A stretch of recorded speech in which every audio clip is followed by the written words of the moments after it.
recebo uma executiva de uma das maiores fabricantes de produtos de limpeza, saúde e higiene pessoal, a RB. Entre as marcas mais famosas estão Veja, Poliflor, Luftal, Airpic, Vanish, SBP e muitos outros. Paula Caires é Head de RH da companhia e nossa entrevistada de hoje. Paula, muito obrigado por aceitar o nosso convite. Obrigada, é um prazer estar aqui. Paula, vamos bater um papo aqui durante esse tempinho. Eu gostaria que você explicasse para os nossos telespectadores como é que se dá a cultura da RB com os colaboradores. Como é que vocês trabalham isso no dia a dia? Sullivan, eu acho que a cultura é o que a gente tem de mais marcante, na verdade, na RB, né? O DNA da companhia é muito dinâmico. É uma companhia rápida, é uma empresa jovem, é uma empresa pouquíssimo hierárquica, é uma empresa de muita inovação. Então, e você não precisa ensinar isso para ninguém, você vivencia isso no dia a dia. Então, é muito o jeito que a gente atua. Não tem script para você falar as coisas, o que é certo falar. É uma empresa muito livre, enfim. Então, para quem é empreendedor, para quem gosta de fazer, de criar e de ter senso de propriedade, é a empresa certa. A RB tem como política gerar vidas mais saudáveis e lares mais felizes. Isso é, de alguma forma, colocado em prática dentro da companhia também? Como é que vocês fazem isso através do RH?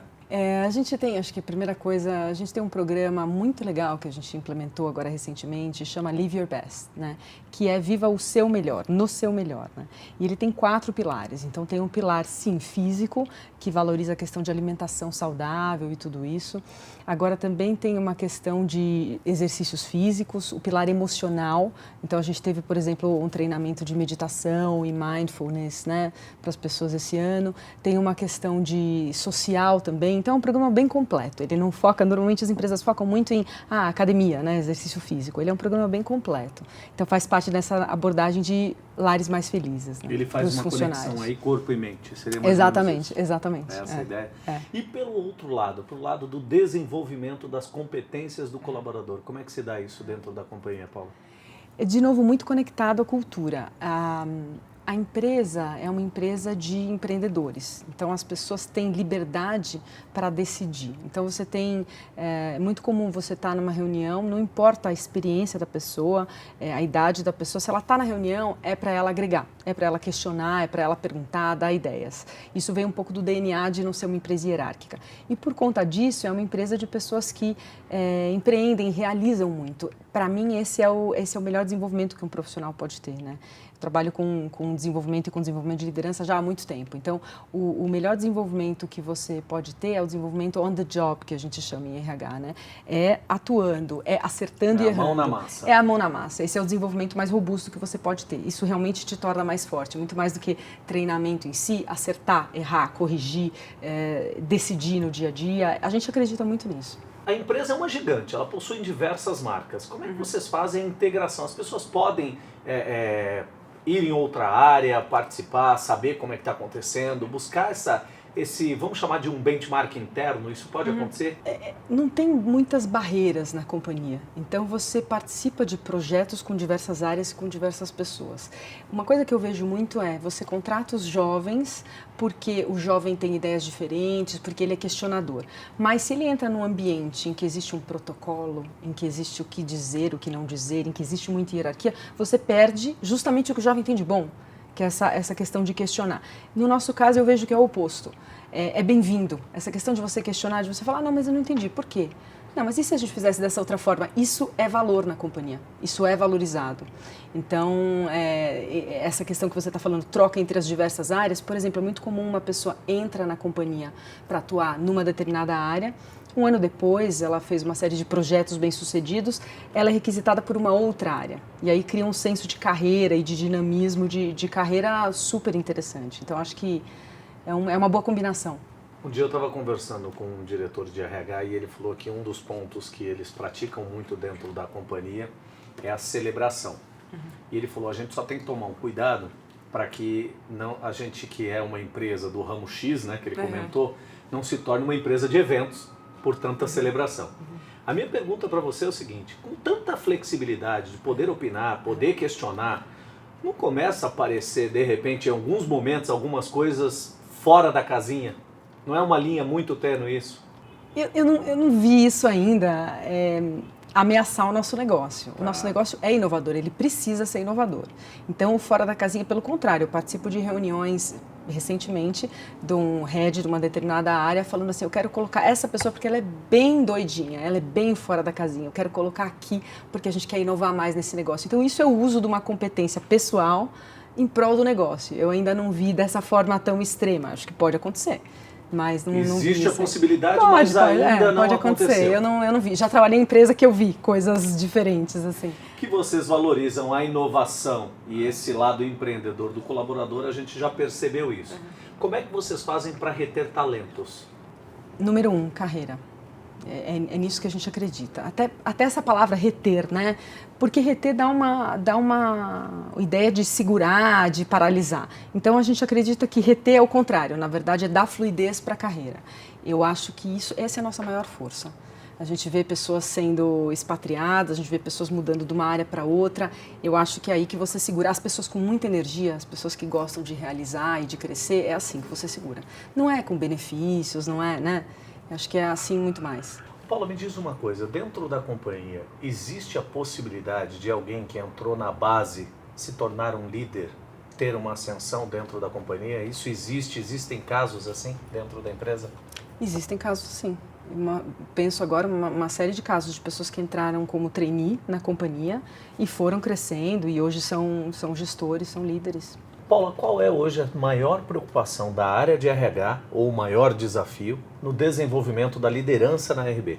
Nós valorizamos o líder que, em primeiro lugar, eu estou falando muito de empreendedorismo para você, mas isso realmente é um valor para a gente. Então a gente valoriza os líderes que querem realizar, que querem ir além, mas que ao mesmo tempo ouçam, estejam dispostos a mudar, estejam dispostos também a valorizar as pessoas que trabalham com eles. Então eu acho que o RH, o desafio é sempre equilibrar isso. Pessoas com muita energia, com muita ambição e que ao mesmo tempo ajudam os outros a se desenvolver. Em outros programas aqui, a gente tem conversado com outros profissionais de RH e aparece sempre essa questão do empreendedor. Eu estava conversando com outro diretor de RH e nós estávamos falando justamente isso, né? O empreendedor, que a gente conhece, aquele tradicional, é o cara que coloca em risco o seu patrimônio financeiro, vamos dizer assim, o seu recurso. O empreendedor, esse intrasocial, que é o que as empresas querem hoje, é aquele que coloca em risco a sua função, o seu cargo, muitas vezes. Você acredita que essa questão desse empreendedor intrasocial dentro das organizações, isso é uma cultura mais de empresas multinacionais ou as empresas nacionais estão prontas para isso também? Como é que você vê essa questão? Eu vejo o mercado nacional também valorizando isso, mas eu vejo, dependendo da indústria, dependendo do setor, então no nosso caso, bens de consumo, eu vejo isso mais forte. Né? Então, essa é a quarta multinacional que eu trabalho, foram sempre setores diferentes. Né? Então, em serviços financeiros eu vejo isso menos forte do que, por exemplo, eu vejo em bens de consumo. Em que as pessoas sentem, a gente vê isso no dia a dia, dor de dono. Então, a vibração quando a gente conquista algo é uma vibração pessoal, é o meu negócio, assim como a dor. Quando a gente não chega onde a gente gostaria, é dor de dono. O sujeito é protagonista, é isso? Muito, muito forte. Eu sinto Vamos isso falar muito de forte. protagonismo daqui a pouco. Paula, nosso Então. papo está interessante. Não sai daí que a gente já vai continuar. E você, nos aguarde. Já voltamos.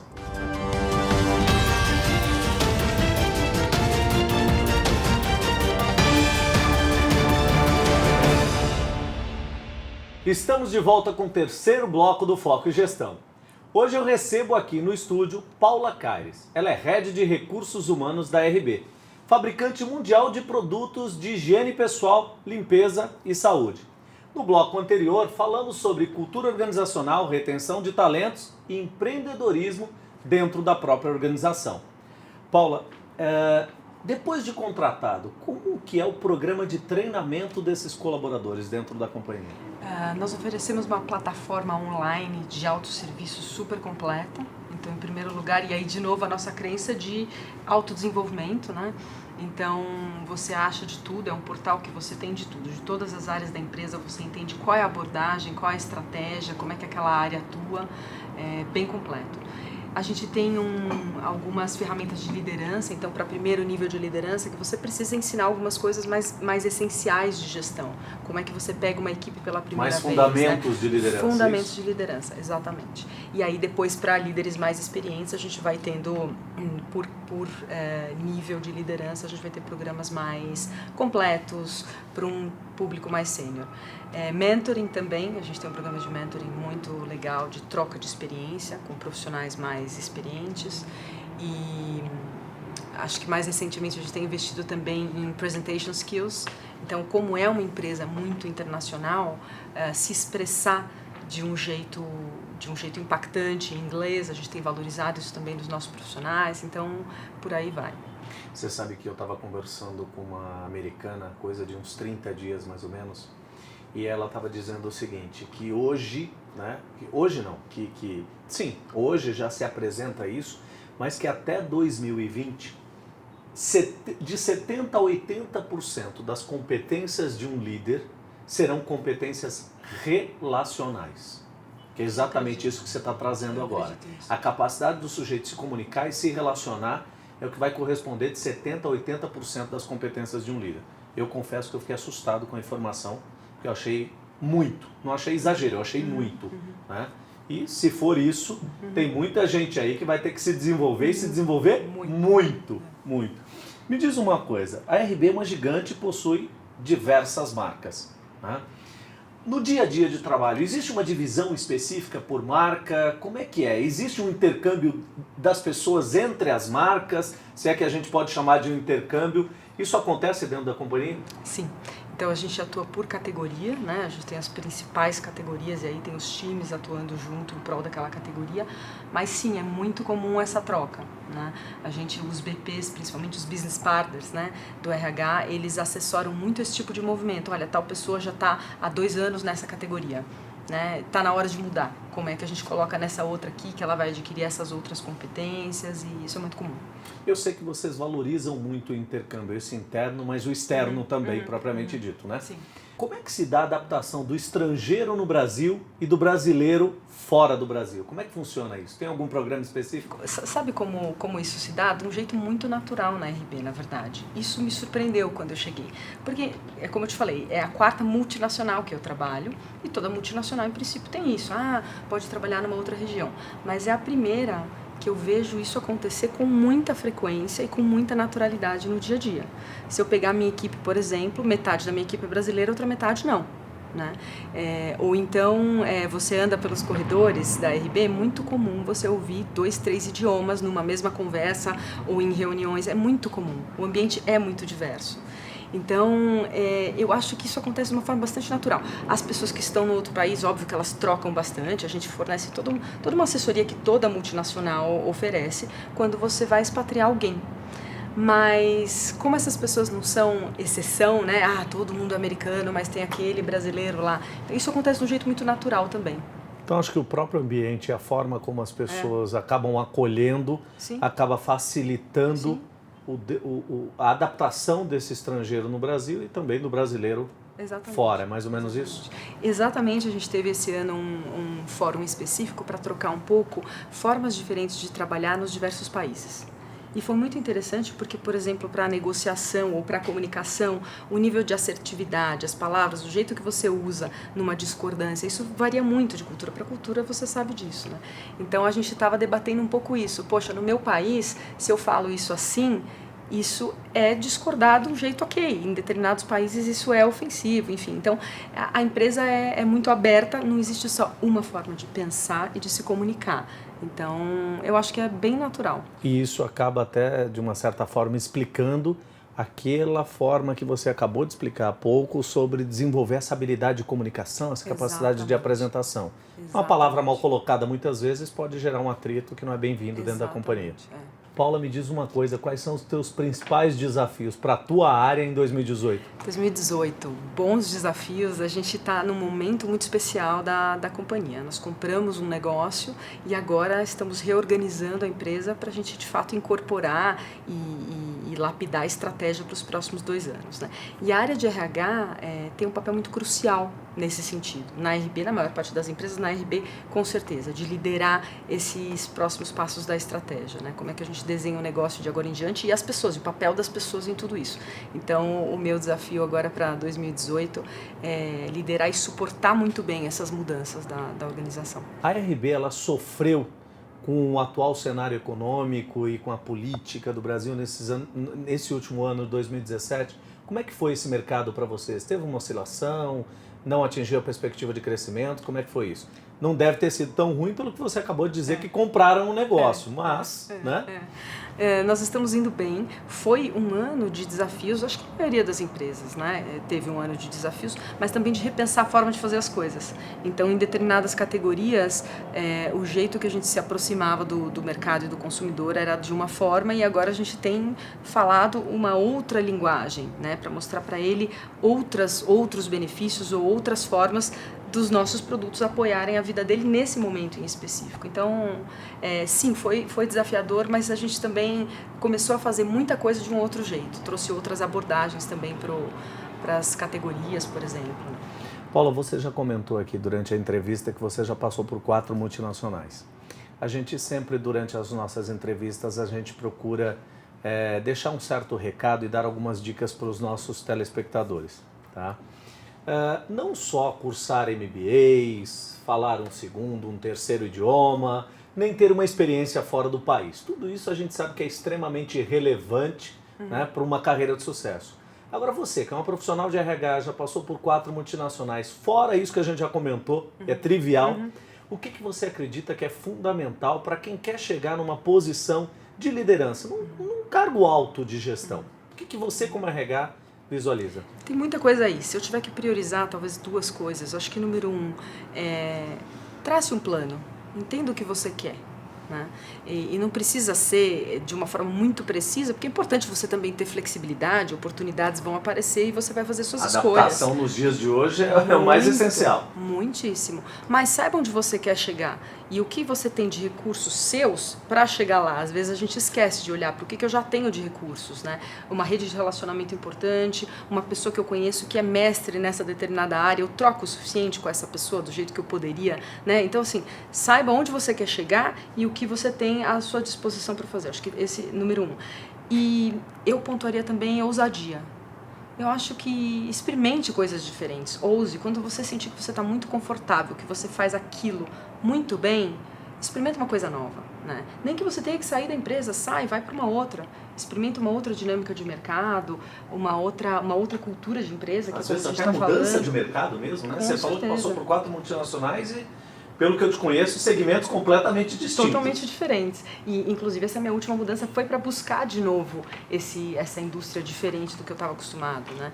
Então, você sabe que o conceito de felicidade no trabalho, ele envolve, a gente fala em flow, né? Ele envolve um pouquinho de tensão entre o quanto você está preparado para a cadeira e o quanto você ainda não está preparado, mas essa tensão de você crescer para a cadeira te faz feliz, porque você vê que você está crescendo.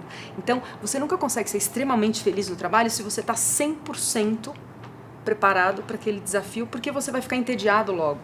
Então, é importante você se sentir, sim, preparado, mas também com um pouquinho de frio na barriga, assim, vou ter que aprender coisas novas. Tem que ter o gostinho do desafio. Exatamente. Você tocou num ponto interessante, que foi essa questão da nossa rede, do nosso network, né? Essa rede social profissional que todo mundo conhece, chamada LinkedIn, eu comento que o brasileiro ele tem um conceito errado de network.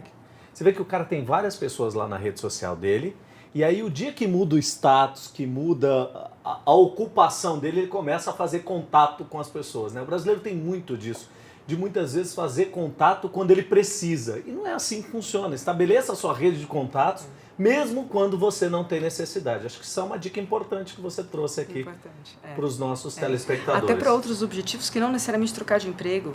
Você conhece tantas pessoas no dia a dia que não necessariamente você troca o suficiente. Você podia aprender.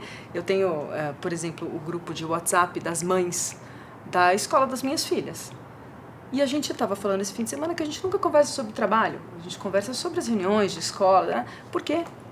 um monte de profissional super bem sucedida, Tantas de áreas possibilidades tem diferentes, ali, né? né? Verdade. Por quê? Então acho que é um pouco essa provocação no dia a dia. É impossível não se comunicar. É. Paulo, eu não posso deixar de te agradecer em participar do nosso programa. Foi um prazer te rever. Né? Fizemos um trabalho juntos em 2012 Muito bom. E nos reencontramos agora 5 anos depois. Foi um prazer te rever aqui e receber você aqui no Foco Gestão para compartilhar a tua experiência com os nossos telespectadores. Muito obrigado. Obrigada pelo bate-papo. Obrigada.